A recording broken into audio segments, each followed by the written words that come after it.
एक ऐसी कथा जिससे जन्म हुआ महाभारत के रचयिता का। लेकिन क्या आप जानते हैं उस जन्म के पीछे छुपी रहस्यपूर्ण कहानी?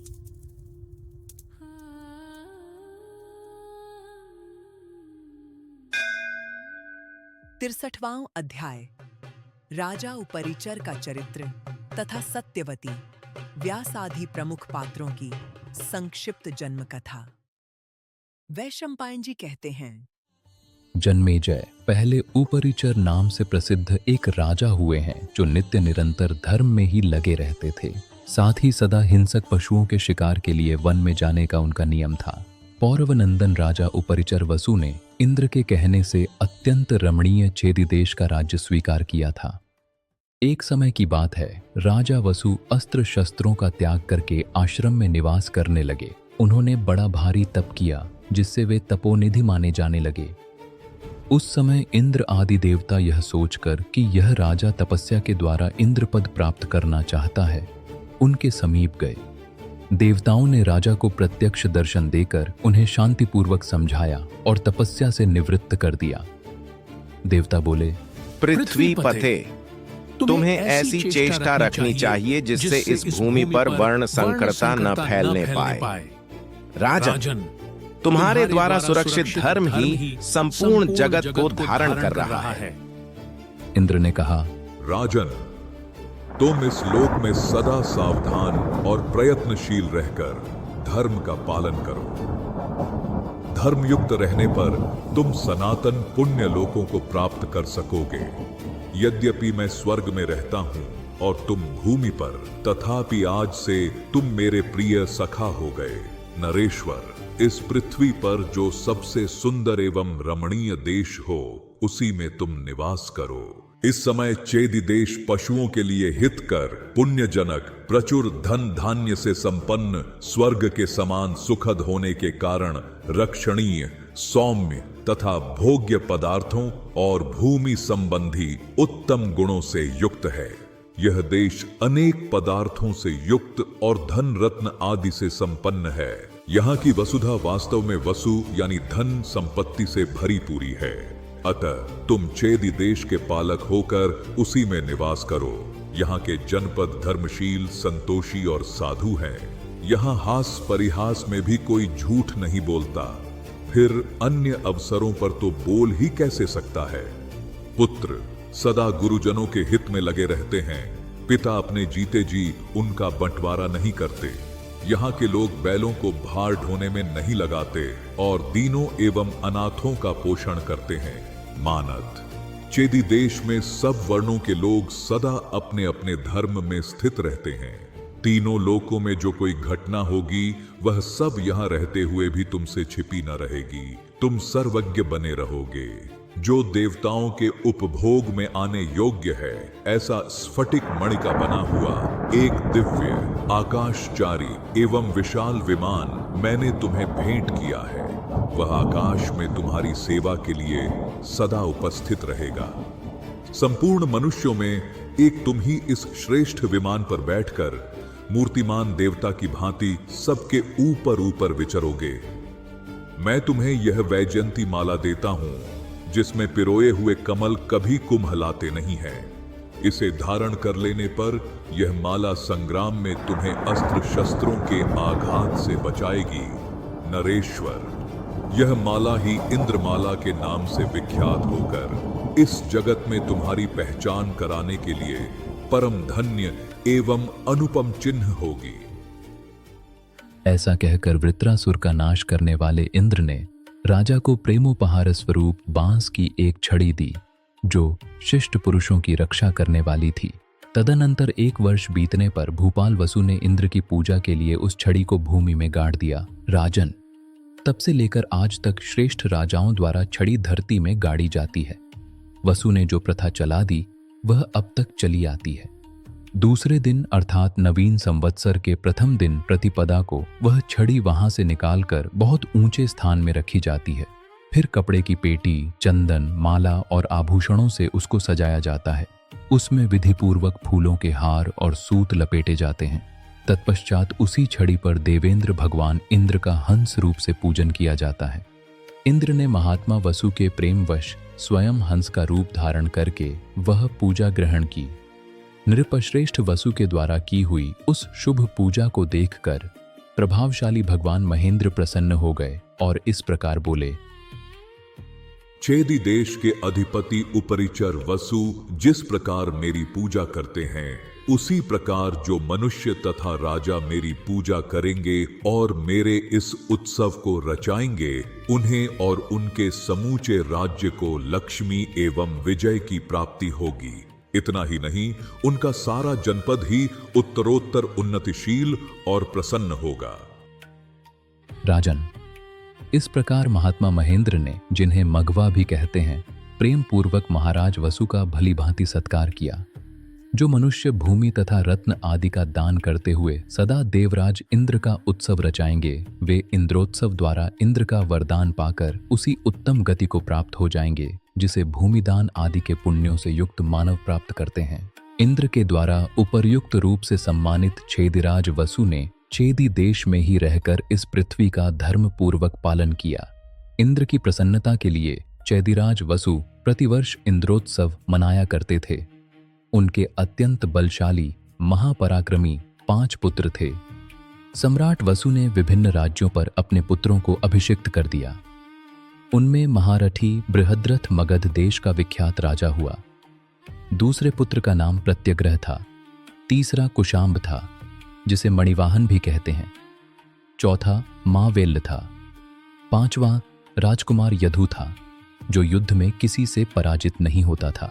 राजा जन्मेजय महातेजस्वी राजर्षि वसु के इन पुत्रों ने अपने अपने नाम से देश और नगर बसाए। 5 वसुपुत्र भिन्न भिन्न देशों के राजा थे और उन्होंने पृथक पृथक अपनी सनातन वंश परंपरा चलाई।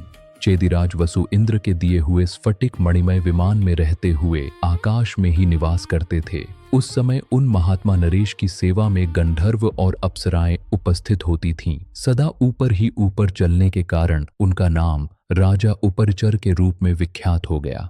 उनकी राजधानी के समीप शुक्तिमती नदी बहती थी। एक समय कोलाहल नामक सचेतन पर्वत ने कामवश उस दिव्य रूपधारिणी नदी को रोक लिया। उसके रोकने से नदी की धारा रुक गई। यह देखकर उपरिचर वसु ने कोलाहल पर्वत पर अपने पैर से प्रहार किया।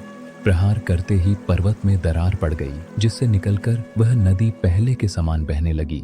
पर्वत ने उस नदी के गर्भ से एक पुत्र और एक कन्या जुड़वां संतान उत्पन्न की थी। उसके अवरोध से मुक्त करने के कारण प्रसन्न हुई नदी ने राजा उपरिचर को अपनी दोनों संतानें समर्पित कर दी। उनमें जो पुरुष था, उसे शत्रुओं का दमन करने वाले धनदाता राजर्षि वसु ने अपना सेनापति बना लिया, और जो कन्या थी, उसे राजा ने अपनी पत्नी बना लिया। उसका नाम था गिरिका। बुद्धिमानों में श्रेष्ठ जन्मेजय एक दिन ऋतुकाल को प्राप्त होकर स्नान के पश्चात शुद्ध हुई वसुपत्नी गिरिका ने पुत्र उत्पन्न होने योग्य समय में राजा से समागम की इच्छा प्रकट की। उसी दिन पितरों ने राजाओं में श्रेष्ठ वसु पर प्रसन्न होकर उन्हें आज्ञा दी, तुम हिंसक पशुओं का वध करो। तब राजा ने पितरों की आज्ञा का उल्लंघन न करते हुए कामनावश साक्षात दूसरी लक्ष्मी के समान अत्यंत रूप और सौंदर्य के वैभव से संपन्न गिरिका का ही चिंतन करते हुए हिंसक पशुओं को मारने के लिए वन में प्रस्थान किया। राजा का वह वन देवताओं के चैत्रथ नामक वन के समान शोभा पा रहा था। वसंत का समय था। अशोक, चंपा, आम, अतिमुक्तक यानी माधवीलता, पुन्नाग यानी नागकेसर, कनेर, मौलसिरी, दिव्य पाटल, नारियल, चंदन तथा अर्जुन, इन स्वादिष्ट फलों से युक्त रमणीय तथा पवित्र महावृक्ष उस वन की शोभा बढ़ा रहे थे। कोकिलों के कल कूजन से समस्त वन गूंज उठा था। चारों ओर मतवाले भौंडे कल कल नाद कर रहे थे। यह उद्दीपन सामग्री पाकर राजा का हृदय काम वेदना से पीड़ित हो उठा। उस समय उन्हें अपनी रानी गिरिका का दर्शन नहीं हुआ। उसे न देखकर कामाग्नि से संतप्त होकर वे इच्छानुसार इधर उधर घूमने लगे। घूमते घूमते उन्होंने एक रमणीय अशोक का वृक्ष देखा, जो पल्लवों से सुशोभित और पुष्पों के गुच्छों से आच्छादित था। उसकी शाखाओं के अग्रभाग फूलों से ढके हुए थे। राजा उसी वृक्ष के नीचे उसकी छाया में सुखपूर्वक बैठ गए। वह वृक्ष मकरंद और सुगंध से भरा था। फूलों की गंध से वह बरबस मन को मोह लेता था।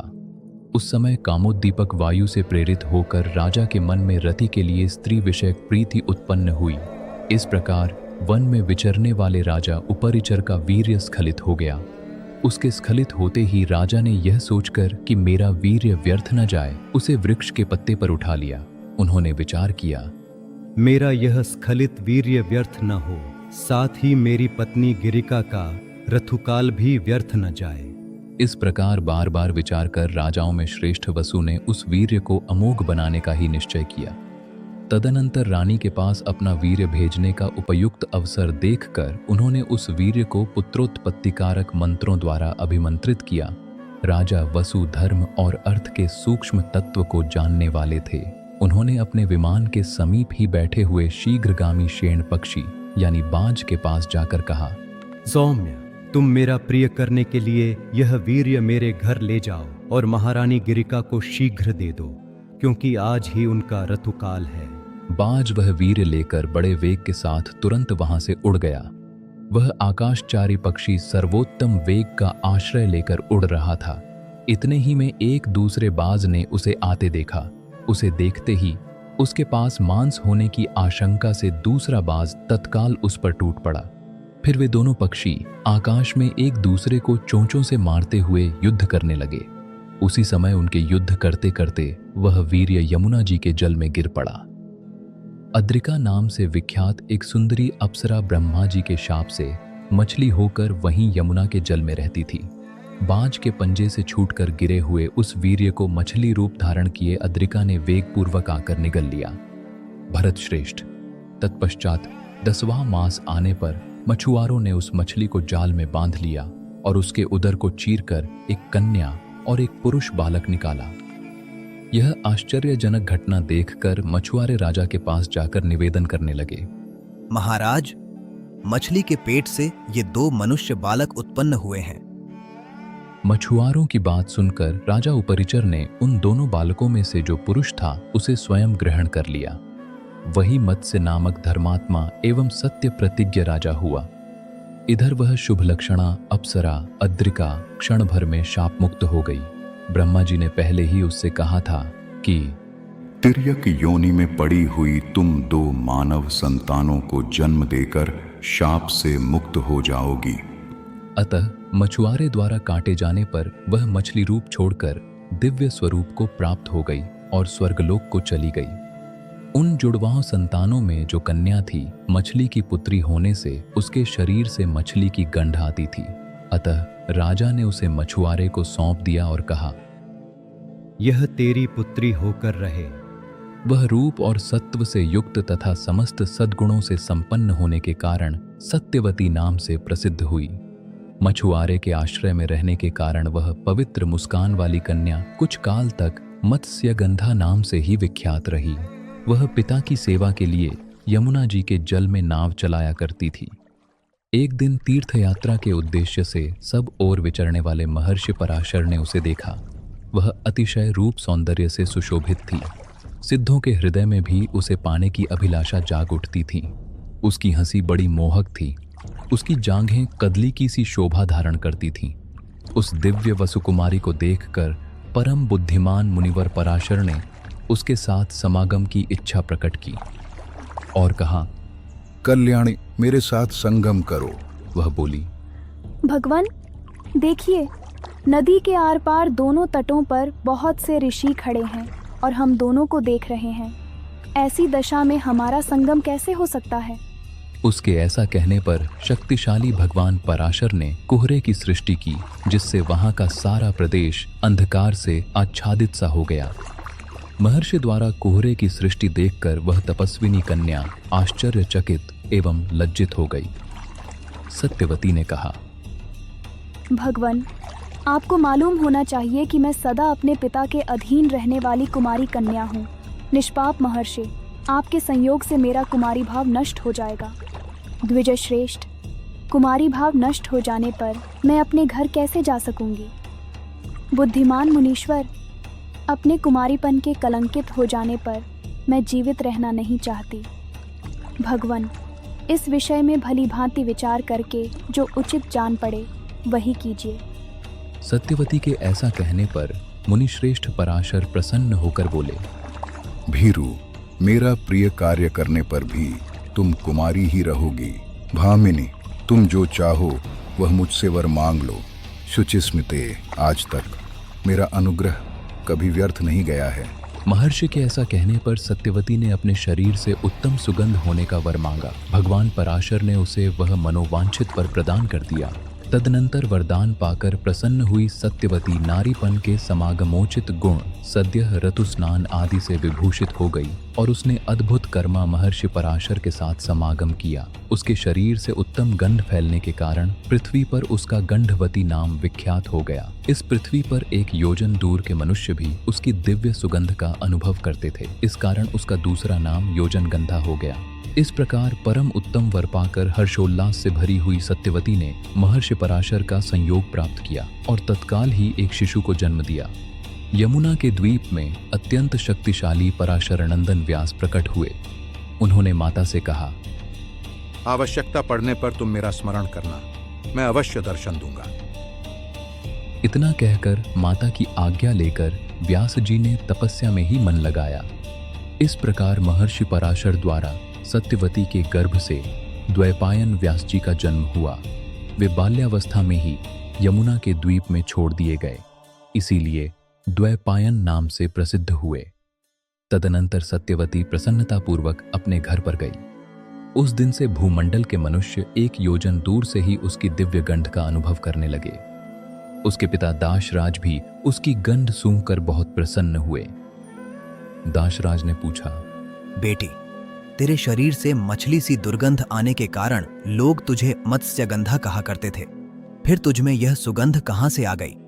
किसने यह मछली की दुर्गंध दूर करके तेरे शरीर को सुगंध प्रदान की है?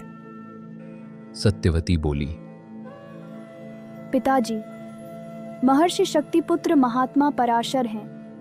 वे यमुना जी के तट पर आए थे। उस समय मैं नाव खे रही थी। उन्होंने मेरी दुर्गंधता की ओर लक्ष्य करके मुझ पर कृपा की और मेरे शरीर से मछली की गंध दूर करके ऐसी सुगंध दे दी जो एक योजन दूर तक अपना प्रभाव रखती है। महर्षि का यह कृपा प्रसाद देखकर सब लोग बड़े प्रसन्न हुए। विद्वान द्वैपायन जी ने देखा कि प्रत्येक युग में धर्म का एक एक पाद लुप्त होता जा रहा है। मनुष्यों की आयु और शक्ति क्षीण होती जा रही है और युग की ऐसी दुर्वस्था हो गई है। यह सब देख सुनकर उन्होंने वेद और ब्राह्मणों पर अनुग्रह करने की इच्छा से वेदों का व्यास यानी विस्तार किया।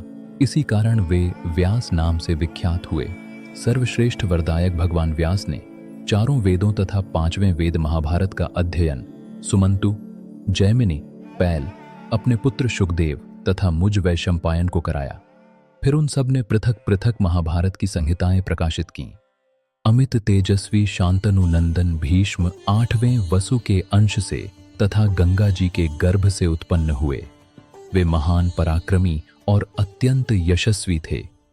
पूर्व काल की बात है, वेदार्थ के जाता महान यशस्वी पुरातन मुनि ब्रह्मर्षि भगवान अणिमांडव्य चोर न होते हुए भी चोर के संदेह से शूली पर चढ़ा दिए गए। परलोक में जाने पर उन महायशस्वी महर्षि ने पहले धर्म को बुलाकर इस प्रकार कहा, धर्मराज, पहले कभी मैंने बाल्यावस्था के कारण सींग से एक चिड़िए के बच्चे को छेद दिया था। वही एक पाप मुझे याद आ रहा है। अपने दूसरे किसी पाप का मुझे स्मरण नहीं है। मैंने अगणित सहस्र गुणा तप किया है। फिर उस तप ने मेरे छोटे से पाप को क्यों नहीं नष्ट कर दिया? ब्राह्मण का वध समस्त प्राणियों के वध से बड़ा है। तुमने मुझे शूली पर चढ़वाकर वही पाप किया है, इसलिए तुम पापी हो। अतः पृथ्वी पर शूद्र की योनि में तुम्हें जन्म लेना पड़ेगा।